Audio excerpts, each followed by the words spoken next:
They called it the Cursed Gorge, where old machines died and the sand swallowed bones. Most avoided the place. Superstitious nonsense, they said. Ghosts in the rock. Ancient weapons buried and still humming. But Jaron Cole was no stranger to cursed things. The ex-military mechanic had been scavenging alone since the war ended. Now he followed a half-broken signal beacon through rusted towers and wind-blasted metal, searching for salvage to trade for water rations. Then he heard the rumble. Not the wind, not an engine, a growl, deep and dry, like thunder echoing through a hollowed-out chest. Jaron gripped his plasma cutter and crept through the broken canyon.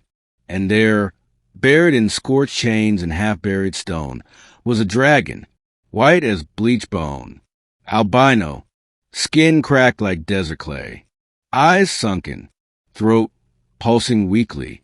It lifted its head just an inch and stared at him. Jaron's breath caught.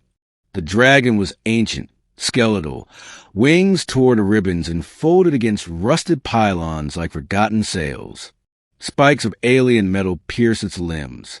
Tubes, now dry, once ran through its body, draining something, keeping it starved. Its mouth open painfully. Its voice, raw, barely a whisper, reached his mind, not his ears. "Kill me, please." Jaron didn't move. He saw its ribs, the black scorch marks on its throat, the ancient varnics, symbols carved into its scales, control markings, torture glyphs, and one final fact. This dragon was still alive. He should have walked away. He almost did, but something about those eyes stopped him. Even sunken and colorless, they begged, not for vengeance, not even for freedom, just for water. Jaron set down his bag. "I don't have much," he muttered, cracking open a canteen. "But it's cold." He climbed the metal lattice, inch by inch, until he was face to snout with the beast. The dragon trembled. "Easy," Jaron whispered. "I'm not here to hurt you." He poured the water into a rusted helmet and slowly tipped it to the dragon's cracked lips. It touched the water with its tongue and shuddered violently, then drank. The gulping echoed like thunder. Long gulps. Greedy, shaking gulps. Tears spilled from the dragon's eyes as it finished the last drop. "It has been so long," the voice whispered into his mind. 100 years. Maybe more. I forgot what it tasted like. Jaron stared, stunned. "They kept you here that long?" "Since the war. I fought too well. They feared me. So they chained me, drained me, made me feel every moment of every year." Jaron felt rage bubble in his chest. This wasn't a weapon. It was a being. Forgotten. Abused. "What's your name?" he asked softly. The dragon blinked. "Azakar, once general of the Eastern Flame Flight." Jaron nodded. "I'm Jaron, mechanic, scavenger, and apparently now dragon rescuer." Azakar let out a low, weak chuckle. "A foolish human." "Yeah, I get that a lot." Jaron stayed. He didn't know why. Maybe it was guilt. Maybe loneliness. Or maybe, just maybe, it was the way Azakar looked at him. Not like a master. Not like a soldier. But like someone holding on to the first thread of hope in a century. Day by day, he brought water, rewired ancient pumps buried in the canyon, rigged solar cells to power a makeshift purifier. Azakar drank slowly at first. His organs still remembered pain. But over time, his voice grew stronger. He began to speak aloud, not just in Jaron's mind. "They used me," Azakar rasped one night, as moonlight glinted off his bony wings.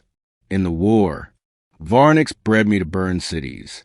I melted bunkers, flattened colonies. And when I started to think, when I hesitated, they tore my mind apart."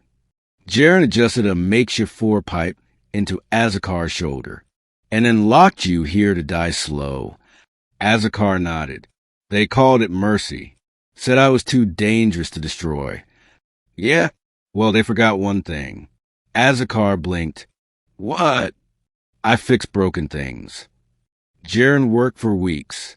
He unbolted ancient plasma anchors from Azakar's wings, cut through alien alloys with improvised thermite, used old war bots to haul chain links away. He rebuilt Azakar's feeding tubes into hydration coils, cleaned the blood from his scales, coated his cracked hide with cooling gels. And every time the dragon spoke, he sounded more alive. Why are you helping me?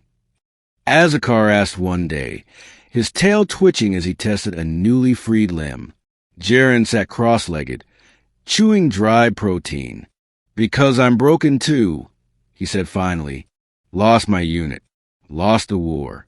Came back to nothing but dust and silence. Azakar nodded slowly. Then we are both ghosts. The Varniks found them on the 40th day. A scout drone caught the energy signature. Hours later, a strike team dropped into the gorge with railguns and binding spears. Azakar growled low as Jaren shoved him behind collapsed pylons. I'm not leaving you, the mechanic said, gripping his plasma cutter like a blade. You'll die. So will you. Azakar's eyes blazed. Then let me fight. You can't fly. Then I'll crawl. The first shot clipped Jaren's shoulder. He dropped behind cover. Screaming, Azakar roared. With chains still trailing from his limbs, the albino dragon surged forward. Energy rounds ripped his hide. He bled silver, but he burned. His first breath in a century erupted in violet flame. The canyon lit up like a furnace. 2 Varnik soldiers were incinerated instantly. The others panicked, screamed about a ghost WIRM and a cursed rebirth.